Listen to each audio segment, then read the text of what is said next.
Hello, तर आता बनवूयात झटपट फोडणीचा भात आता कुकरमध्ये. त्यासाठी इथे मी घेतलेला आहे एक मोठा चमचा तेल,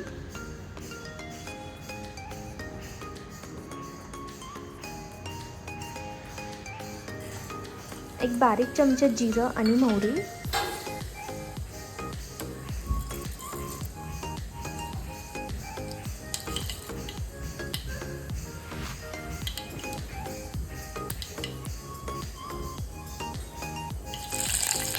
कढीपत्ता,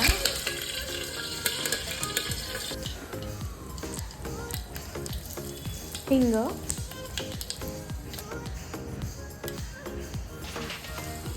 कांदा लसूण मसाला, लाल तिखट 1 चमचा आणि इथे तांदूळ टाकायचा आहे. थोडंसं पाणी त्यात ठेवायचं आहे म्हणजे आपला मसाला करपत नाही.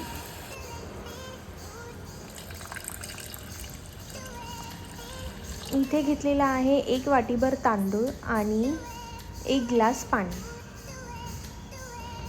चवीनुसार मीठ टाकलेलं आहे.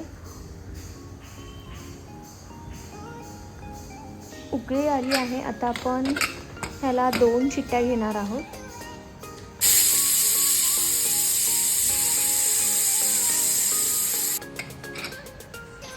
कुकर आता थंड झालेला आहे.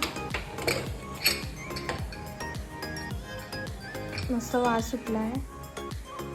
एकजीव करायचा आहे भात हा.